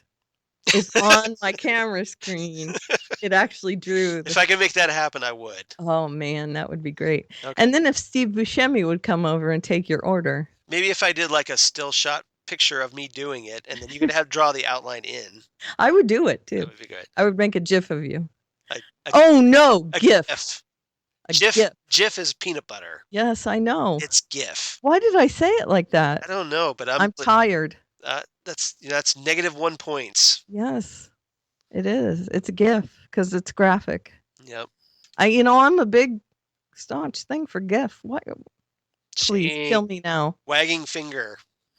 All right. So Blaine expands his utopium trade, but his rival Stacy Boss, Mm-hmm. which that's an interesting name, Yeah. retaliates by killing his dealers. Yep. So we're getting a little like a utopium drug war going. Yep. Uh, Well, there's drugs. Exactly. It happens. Now we need like zombie vice with like Don Johnson. And Archer. Yeah, exactly. Blaine wants, with Pam. Right. I do like utopium. We need more utopium. This is a utopium shake. Utopium whipped cream. Pam, you just ate 5 pounds of utopium. Nom nom nom. Nom nom nom. Yeah, exactly. Blaine wants zombie DA Floyd Baracus. Must be BA's brother. That's right. BA Baracus. D.A. Baracus. DA Baracus. Nice. I wonder if that was intentional. I bet they did it on purpose. The writer's room had to be laughing at that. You know what? I didn't get it until you said it just now. You're welcome. D.A. Baracus. DA Baracus. That is the best. It is. That is the best. You're welcome. See what you learn on this show. See how Kudos. informative I am to Kudos, iZombie. DA Baracus. Yep. Oh my God, kudos. Yep. Points there. So he wants DA Baracus to go after Boss. Demands that. Then he goes to his dad, Angus, who is apparently also a zombie. So it must have been like the first person he turned. Mm-hmm. Yeah, that's what I got from reading a little bit up on. So this we actually episode. developed Blaine's World. See what I did there? Mhm. We developed Blaine's World. Blaine's Blaine's World.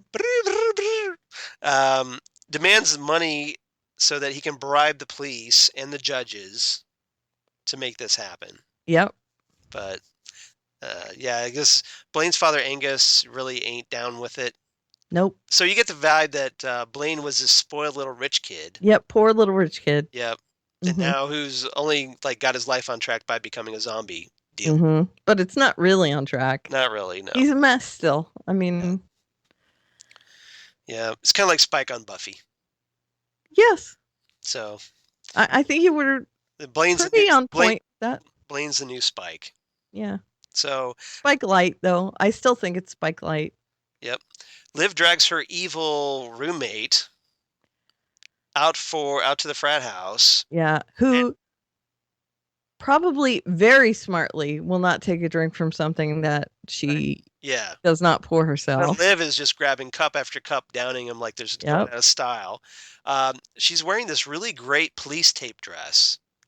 It was awesome, right? Wasn't that fantastic? I mean, the cut on around the halter and I everything. know, right? I'm just like, that's pretty sharp. I know. So if you're wondering what people are going to be cosplaying here in a couple months, it's going to be Liv from iZombie in the police tape dress. I hope so, at That would least. be awesome. Somebody's got to cosplay that. Yes. So anyway, she's rocking the dress, and then she's rocking at beer pong, and this is really fun, Liv. But of course, all fun things have to come to an end because we've got Major, Yeah. and Major is like the deep dark hole of depression. Oh man, it's for not the show. good. Doesn't seem to be coming out of it anytime soon. Just No. when we thought he was going to be like really, like you bring him in with everybody else and he'd be a fun character. Nope, not going to happen.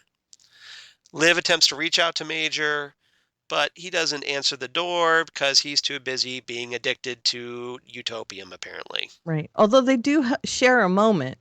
Yeah, where he kind of Before then. lays her head on her leg. Yeah. And I like she's still in that dress and he says, "Are you wearing police tape?" And she Yeah. says, "Don't worry about it." Yep. And he says something like, "I'll always take care of you." And she says, "I'll never draw dicks on your face," or something like that. Yeah. Yeah. Like that. It's funny. But and I like how he comes to the morgue. She says penises, I think. Does she? Yeah, I think I she think so. said penises.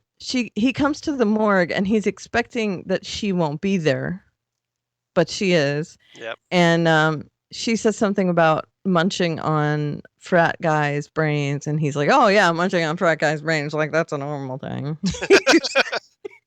He doesn't. Don't we all? Right. Yeah. Now that he's in on everything, they're saying it in front of him, and he's like, "Oh God, I hate this. This is not my thing." He doesn't cope with it well. No, And he doesn't. So, what'd you give this episode? Did we resolve the case? Go ahead and resolve the case if you want. Okay, the guy, one of the guys killed the frat guy because he had the name of the guy who hit and run his brother. I wasn't sure about that. It was one of his family members, but it was really another guy. I only watched this once, so I'm a little okay. It was the other guy, the guy who did lectures. Yeah. About driving and driving. I did like his the one girlfriend. And so they were interrogating Liv and Clive are interrogating them in the police room or interrogation room. And she's talking about how she's like, "Oh, guess what? We're really furries," I'm really furries or something. And I thought that was kind of hilarious. Yeah. And it was kind of uncomfortable. They were all kind of squirmy. But yeah, well, Clive is like, "I don't want to hear any more of this." And Liv is like, "No, I want every detail. Explain it. Every detail." And I'm sitting there like watching this going, I want every detail too. No, you don't. Yes, I do. No, you really don't. I do. Watch at midnight. Yeah, I know. When Chris Hardwick talks about it. I know. I get it. But I gave it 7 brain farts. Get it? Brain farts? Yeah. Because she writes fart on his head. Which was brilliant. A great gag. Yeah. It's a brain fart. But no, that one you didn't steal from me. Okay, good. So I give this one just 8 out of 10 games of beer pong. This one was kind of lackluster for me. It's starting, the season's starting a little slow, but hopefully we get to a build. I'm thinking it will. There are good points in it. Someone's coming back soon. Yep. So I'm looking forward to that. Is that the weatherman that we all like so much? Mm-mm. Oh. No, it's in my spoilers if we manage to get around to that. Okay, well, let's hurry up and try to get there. Okay. Okay, Agents of S.H.I.E.L.D. A wanted, parentheses. Arrow? Oh, well, you want to do Arrow first? We can do Arrow first. It doesn't matter. I was just thinking. Do whatever. because Agents of S.H.I.E.L.D. was on Tuesday night, so that's Okay. why. Agents of S.H.I.E.L.D. Agents of S.H.I.E.L.D. A wanted parentheses Inhu close parentheses man. A wanted Writ, man. written by Monica Owusu Breen, directed by Gary A. Brown. We've got the ATCU closing in on Lincoln. You El- and I are simpatico on this one. Electric Boy, Mm-hmm. who is a fugitive, and he ends up calling Daisy for help. Mm-hmm. Fitz attempts to help Simmons adjust to normal life. Oh, And this is the Fitz Simmons shippers.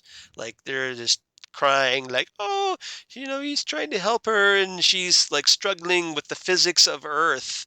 And yeah. She's not and pushing him away though, which is she's good. no, which is because we got enough of that with season 2.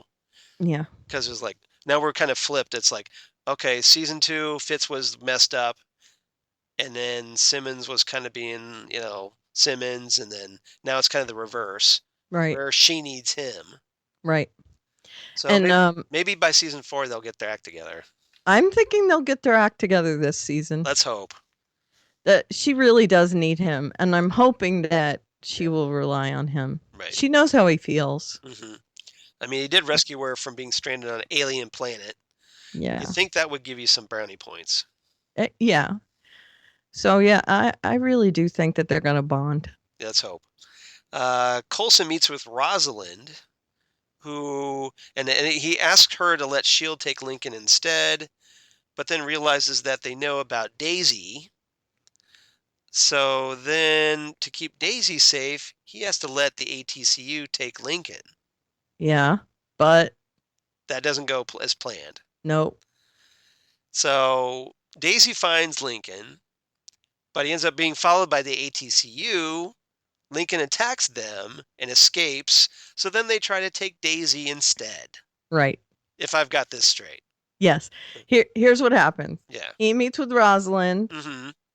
Rosalind shows him that they know that Daisy is an inhuman. Right. So he says that they'll give up Lincoln as long as she doesn't out Daisy. So Ward. No, the guy who's with Daisy. Is it Ward? Oh, Mac. Yeah. Sorry. Mac lets them into the room. And they are going to take Lincoln away. And he says, Coulson says that we're going to keep an eye on him. We have to let him go. Yep. And he's not buying it. So he uses his powers and gets his away. powers. Well, that's what they do, his right? phlegm powers, apparently. Well, yeah, they're lightning-y powers. And gets away. And when that does not happen, that's their deal. Wade. That's their deal, Wade. Yeah. Fargo. Okay. So Coulson agrees. Coulson says, Rosalind says, well, we didn't do our deal, so I'm taking Daisy. And then in order for that not to happen, Coulson says, well, then we'll just work together. Right. To capture Inhumans. And you know what the best part of that whole scene was? What? When Rosalind drives up and she's in that hot car. Yeah. And he's staring at the car. Right. And she goes, eyes are up here. You're right. Yes, I love that moment. You're right. And then they make the jokes about the hand. Yeah. Rosalind makes a bunch of jokes about his hand, which I thought was funny. I'm wondering if you could lend a hand. Yep. And then another joke. And then she's like, I bet you get that a lot. Well, it's kind of new. Oh, sorry. So is this potential love interest for Coulson? I don't know, but it was very sparky, I thought. I thought so too. That's why I'm getting a vibe here. I'm just wondering. I'd be okay with that. I love not a Cisco Ramon vibe, but I'm getting a vibe here. Yeah. Okay. Hunter and May, meanwhile, end up trying to get in tight with Hydra. So Hunter's got a contact that's tight with Hydra, but it's his one of his old mates from England. Yep. Don't talk about him though. Right. because he's in a fight club. Exactly. You can't talk about Fight Club. Right. But before the Fight Club, though, the two of them get drunk. Yeah. And in a really hilarious moment, they do drunk British subtitles, which I Yes. loved. It's like they're Yes. speaking English, but because, it's drunk Because they're drunk. drunk Brits. Yeah. Yeah, It's bad. I'm sure some people. I didn't have trouble with it because I watch a lot of British Yeah, television, well, I but didn't a either. lot of people. But it did. was pretty But hilarious. yeah. So May's just watching this, going, "Really, guys?" But Yeah.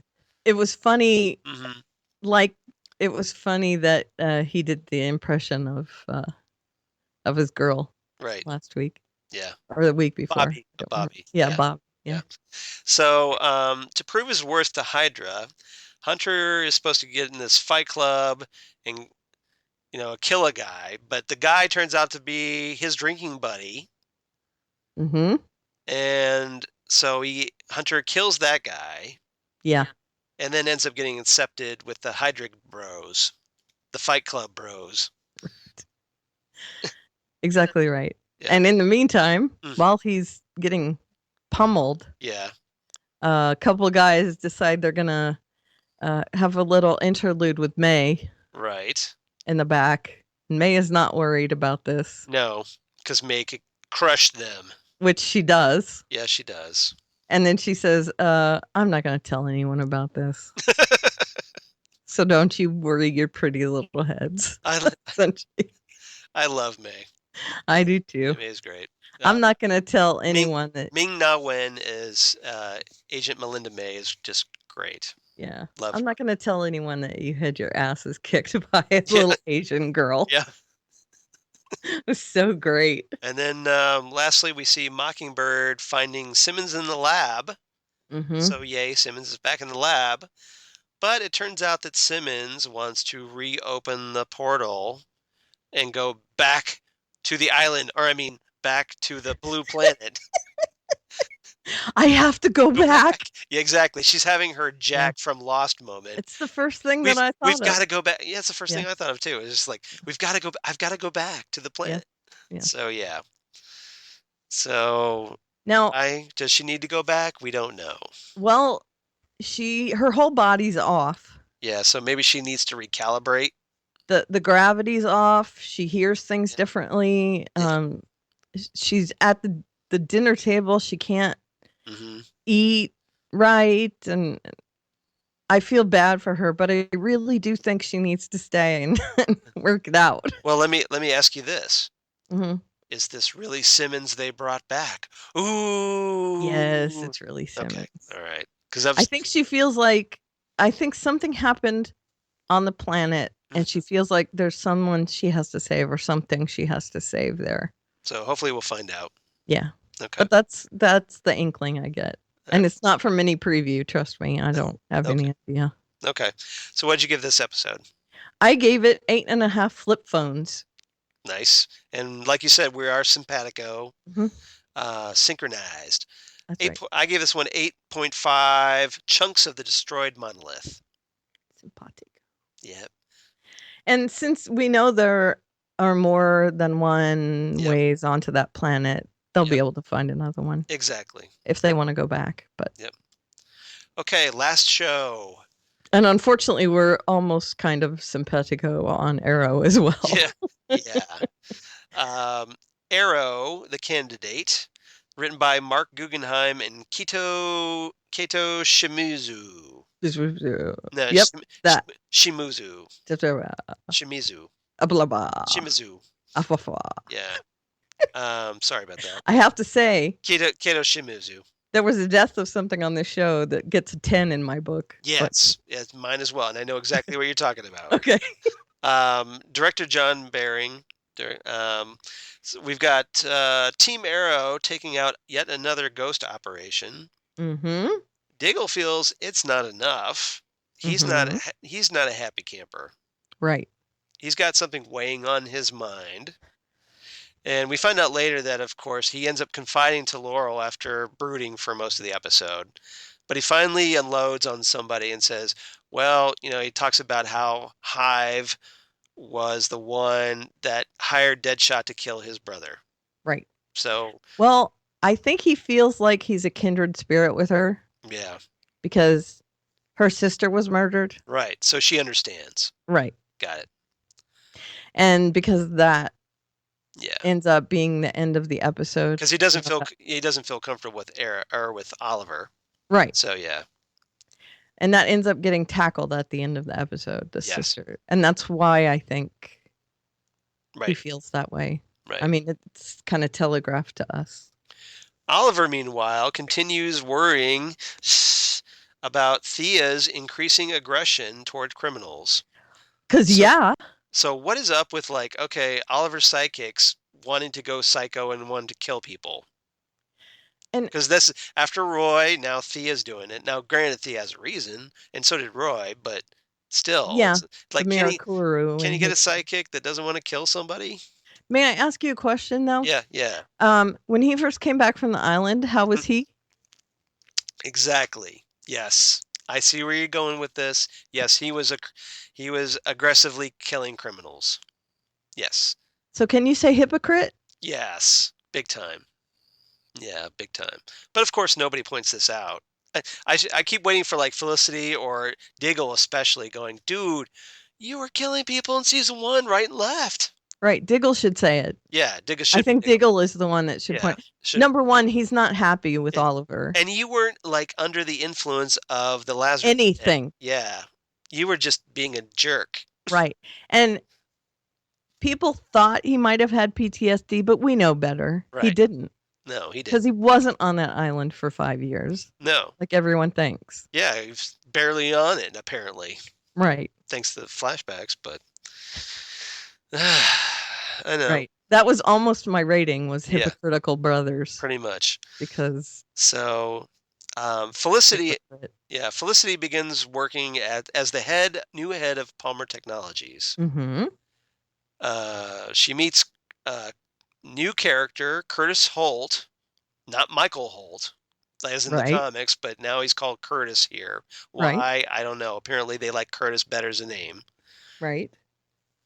But he's played by Echo Kellum, Mm-hmm. so he's going to be a I like him. because if you know who Curtis/Michael Holt is from the comics, you know he's important to the DC Yes. universe. I thought he was In terrific fact, in this episode. I was just going to say he's very terrific, isn't he? He was He's terrific. he's a terrific addition to the cast. I thought so too. Yep.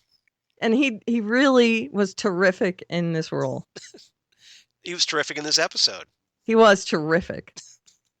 Okay, we just beat that into the ground. Yeah. Yeah. It's I think we were terrific beating that into the terrific ground. I think the horse yeah. that was dead that we beat was also terrific. All right. Well, let me continue my terrific rundown. Please do. For the rest of the episode. Okay, so we meet Curtis and the board, and the board's kind of jerks because they've run the company into the toilet, Yep. and now they want to start firing people. Mm-hmm.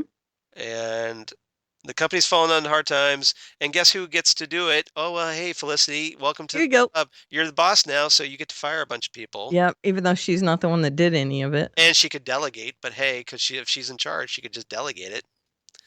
Although it's a good thing she doesn't because No, because she takes it personally, and so she wants to do right by Ray's company, which is cool. Right. Um, and we also learned in this episode that she had to close some facilities yeah, as well. right.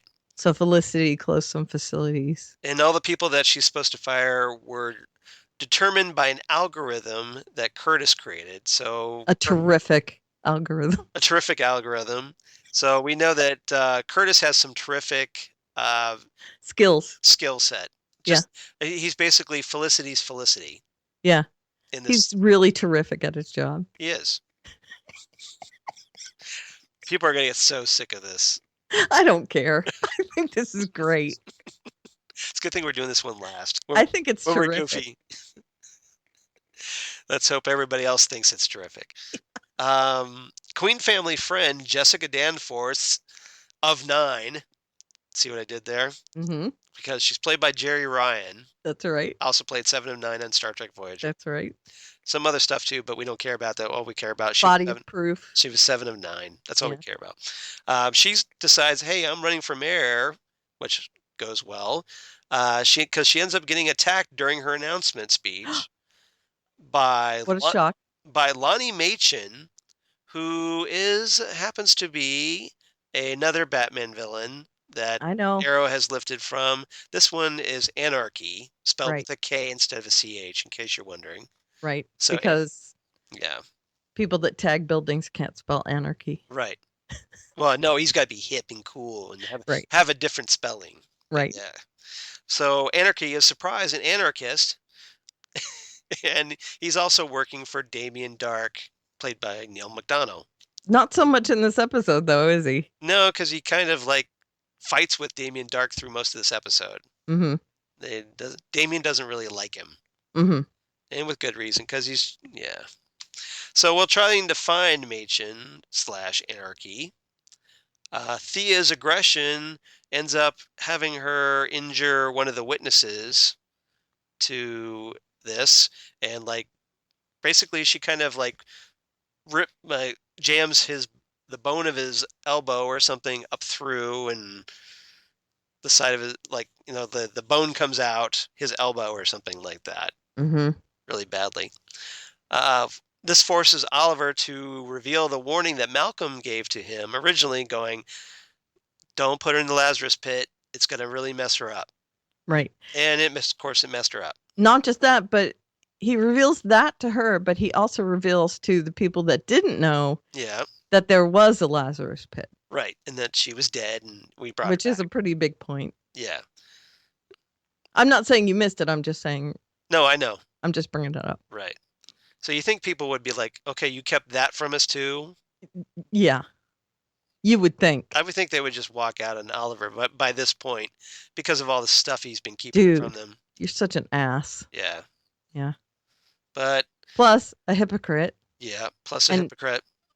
So not terrific. Yeah. I'd say the writing, this is not terrific. Right. In this episode. But anyway. Correct. So Team Arrow goes after Machin again. They stop him. And then Thea sets him on fire. Fire! Fire, fire. Mm-hmm. Fire. Yeah. So we've got, villain. I need TP for my buckle. We've got supervillain Flambe. Yeah. And Oliver ends up like shooting, I think it was like some kind of, like, I'm trying to figure out what that was that put the fire out. He shoots a pipe and it sprays out something and it puts the fire out. Yeah, it could have been a mist of something. I don't know what it was. Maybe it didn't look like a water pipe, but no, it didn't. So I don't know what it was. Anyway, Machin escapes from the police though, so I guess he wasn't too badly injured. EMTs. Yeah, the EMTs. Yeah, he was on the way. Right. He was going to be taken to a hospital for his burns, but then he escapes. Police custody. How's that? Yeah. Okay. Laurel. But I'm just saying they weren't like policemen. Right. No. So he was in a weakened state. It was easy for him to subdue EMTs. Right. Laurel decides she's going to take Thea back to Nanda Parbat to stop all this aggression, but turns out she's got something else in mind, doesn't it? Right. But it was the grossest thing I've ever seen on this show. Yeah, that's saying something. We'll get to that. Yeah. This is after someone who's watched The Walking Dead. Yeah. Well, I said on this show. Yeah, on this show, that's true. Felicity ends up rehiring everybody she fired, including Curtis, who ended up getting himself fired. So, that.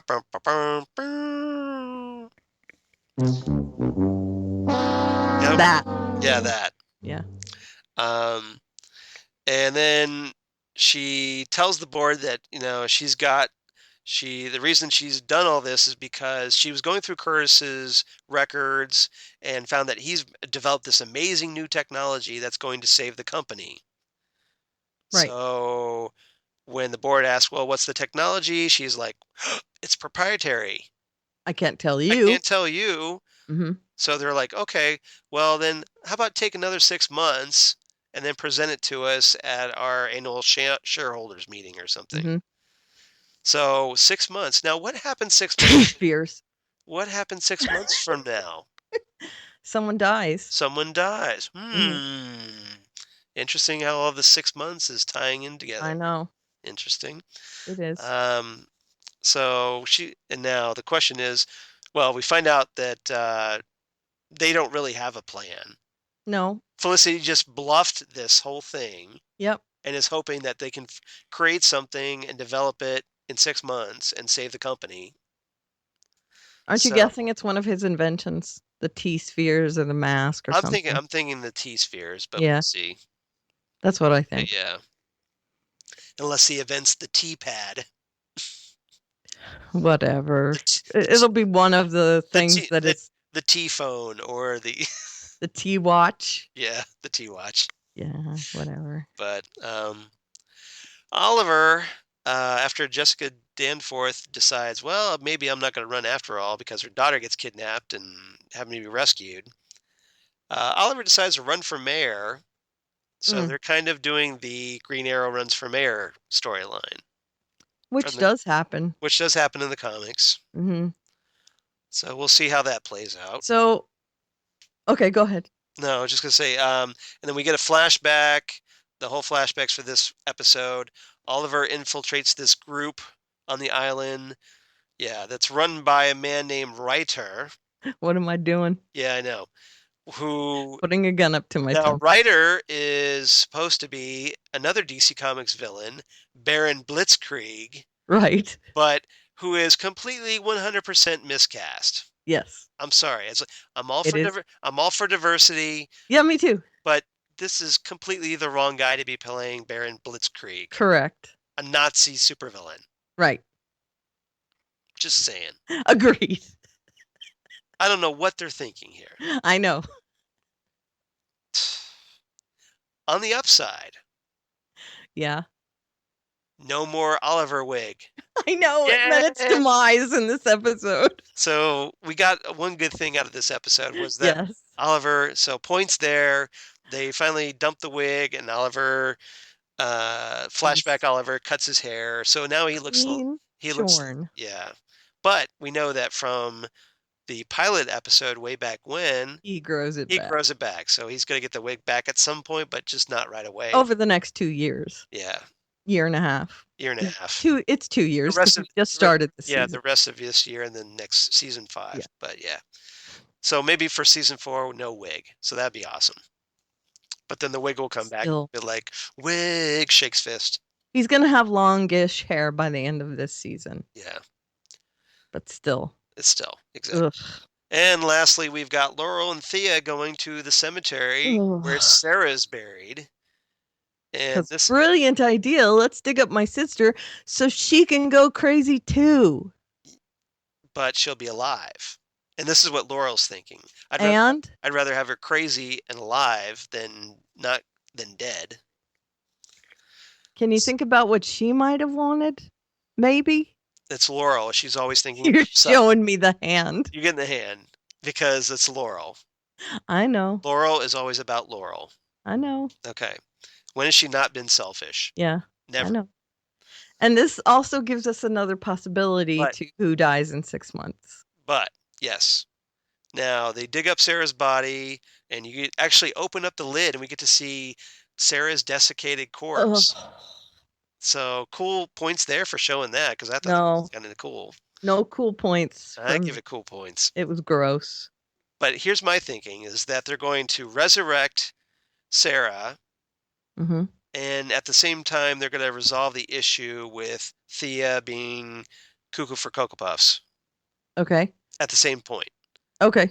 Because as we know, there's a certain occult detective going to be in play here. That's right. 3 episodes from now, in an episode called Haunted. Yeah. Where we get the return of John Constantine. You think there's going to be some exorcisms happening? I'm thinking so. Yeah. So I'm thinking con job John is going to be. That's right. That is his specialty. Yeah, it is. So I think Constantine's gonna resolve that whole issue. I wonder if that one's going to get a 10 from me. And then afterwards, Sarah ends off going to the Legends of Tomorrow. Yeah. That's my theory. Yeah. I think it's a good one. I think so too. All right, so we'll see. We'll see if that happens. So, what did you give this episode? I gave it 7 red-shirted island wigs. And you see how I linked that together, Yes, red shirt, shirt, because yeah. Jerry Ryan was in it Yep. and it was dead. Okay, Yep. go. So Thea's a red. And I also had Hypocritical Brothers. Thea's a red shirt. Yeah, that's true. So we'll see what happens here to this red shirt. But yeah, she could be a red shirt. Yep. Roy ended up getting stabbed a couple times and then faked his death. He's still alive, though. Still alive, though. As far as we know. Yeah, because he left the show. Yeah. So maybe Thea will bend up on that gravestone. Who knows? But yeah, I give this one 7.5 out of 10. DC supervillains on fire. Fire. Doo, doo, doo. Yep. Dun, dun, dun. Yeah, it's not the best episode Dun, dun, dun. Yeah. I've ever eaten. Yeah. I don't know. This is not the best breakfast I've ever had. Can we just watch The Flash again? Yeah, please. That was much better. Actually, The Walking Dead was my favorite this week. Walking Dead was your favorite. Flash was my favorite, but yeah. Flash was second. Yep. I was incredibly disappointed in my second. So. Arrow and Gotham this week. Gotham for the punch. Gotham would have been a fine episode if he hadn't had that punch in it. It just same here. So it did. Yep. It did. All right. So is there anything you want to wrap up or do? Well, I have feedback from Justina. Well, let's hear the feedback. Let's do. Hi, Karen and Charles. This is Hi, Justina. Did you know that listening to Fandom Zone is one of the favorite parts of my week? Here's my thoughts on this week's episodes. First, Gotham. I give this episode 8 out of 10 stressed out penguins. I think Theo Gallivan has decided the best way to get at Bruce Wayne is through his young heart. He's going to use young love to manipulate Bruce until the name Gallivant becomes more powerful than the name Wayne in Gotham. Mm-hmm. Tuesday, Agents of S.H.I.E.L.D. I give this episode 8 out of 10 kept dinner reservations. I'm glad that Coulson defended Daisy and joined forces with that other task force. I think it's a good idea for them to stay on the same side so they can go up against Hydra. My favorite part of the show right now? Fitz and Simmons. I am so fascinated. I wonder, why would Simmons ever want to go back to that planet? Did she find another person there that she really wants to save? We know that other people have been sent there in the past. I forgot She's a scientist. Did she see something so scientifically relevant that she wants to go back and get it because she thinks it'll save the world from whatever's coming next? And why did it take Simmons in the first place? It was as if she was chosen, as she was meant to go. Now on to the Flash.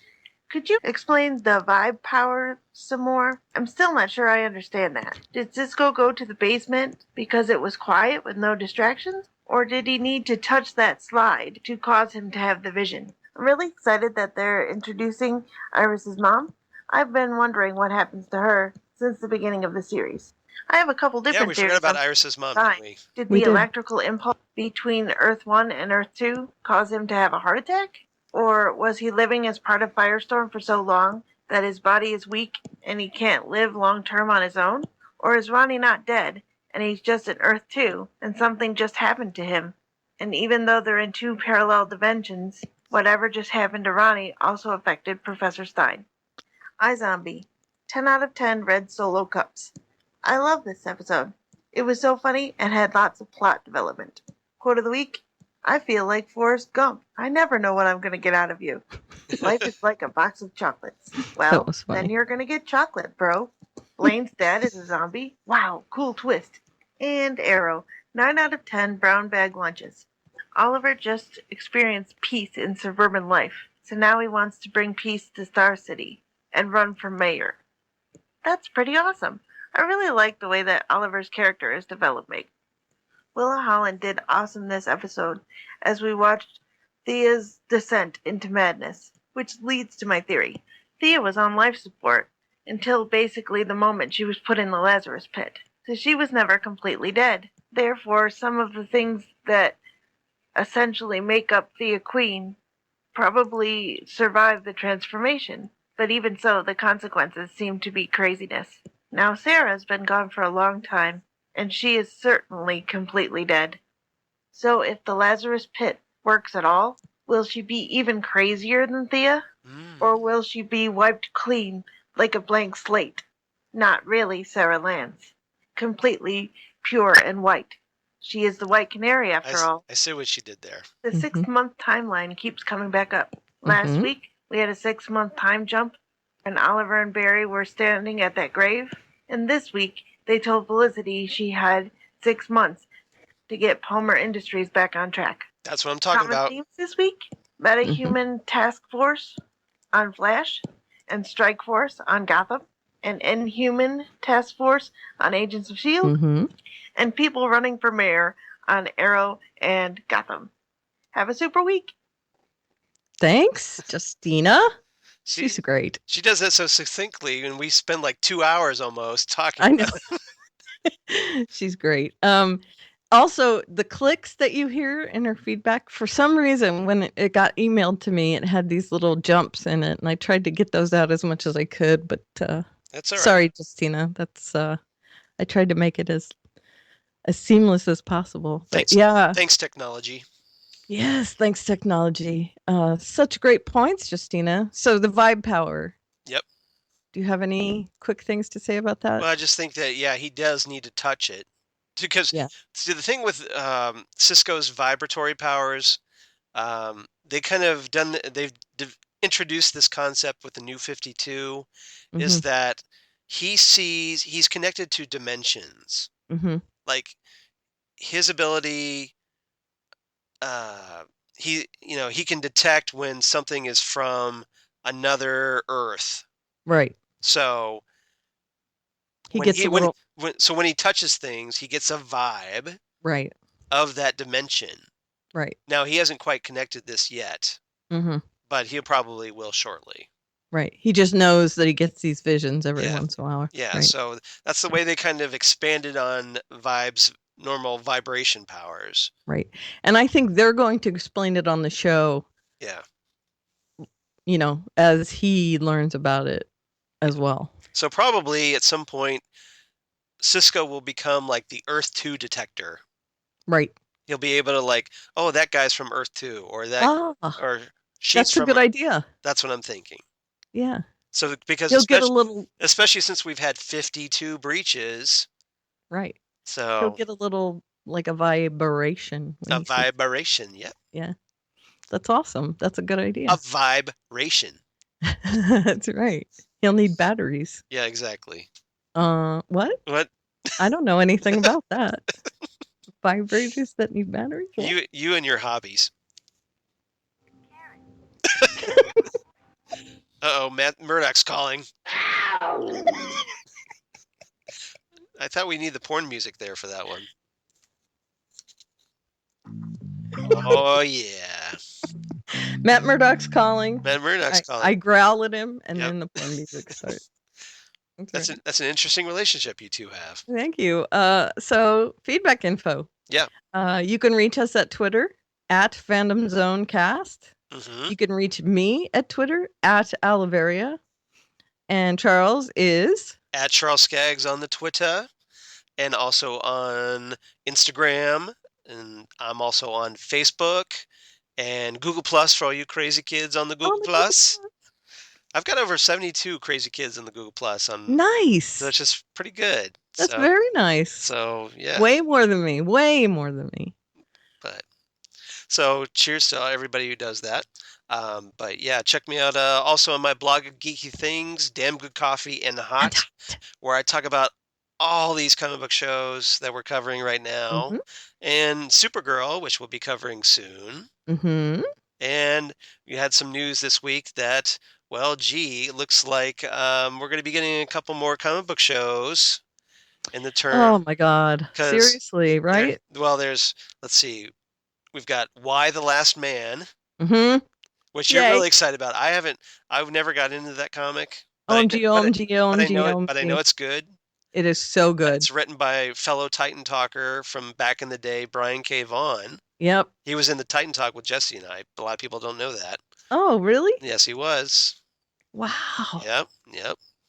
Oh, it's such a But great book. his career did way better than mine did. Let's put it that way. Let's just put it that Such way. a great book.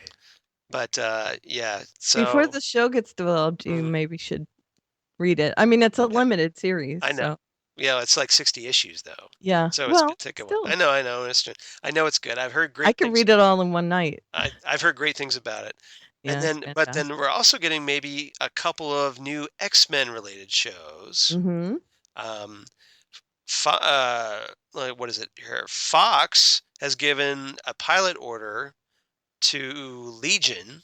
Mm-hmm. No, I'm sorry. Fox has given. Let's see. What is it? I'm trying to. Oh God. No. I thought it was FX has given a pilot order to Legion, okay. and Fox, meanwhile, is going to be developing Hellfire based on the Hellfire Club. Right. So we're getting Yeah. with Professor Xavier's son, Legion, and the Hellfire Club. Thank Not- goodness they're just in development. yeah, I mean the FX series, it could be cool because Yeah, I'm just saying yeah, they're far enough out that we don't have to worry about yes, reporting on them yet. yet. So we'll see, and we'll see if they actually become full-fledged shows. But Yeah, I do want to see Lucifer and Hellfire back to back on Fox because that would that would be be hilarious. Just that would be awesome. it's Hell Night on Fox. Wouldn't that be great Yeah. if they called it that? That's what I would call it. Yeah. So Fox, right there, marketing people. I'll take my commission anytime, or at least give me some screener copies because that would be great. But Who's developing Why the Last Man? I don't know. I can't remember. If it was the AMC, they could make I it. think it might have been FX as well, Mm. but I'm not They sure. could have made it Apocalypse Night on Sunday. That's true. Why the Last Man? Because it's similar. Yep. So, all right. So I think that about covers it for this week. Yep. It sure does. And We didn't give out. We're on Facebook though. all right, we're on Facebook Fandom Zone Podcast. Just look us up. at Fandom Zone Cast on Twitter. I did that already. Okay. All right. Well, there you go. So give us some feedback on Facebook and also Right. on iTunes, where we could really use some feedback and Sure. tell your friends, tell your neighbors. We could use some more likes on Facebook. That would be great too. Sure. So, We've actually I get notifications when we get several people looking at our page in a row, right. and I got some of those this week. So So yeah, help spread the word, my people, that's right. and My brothers, my brothers bros. and sisters, bros. bro, spread the word, bro. Yeah, bro. Hose before bros. Hosifs before brosifs. Okay, Ovaries before broveries. I haven't heard that one. It's from Parks and Rec. Oh, okay, I got it. Okay. Okay, so I guess that's it. That's it. So we'll see you next time, Yep. and bye, everyone. Bye, everyone.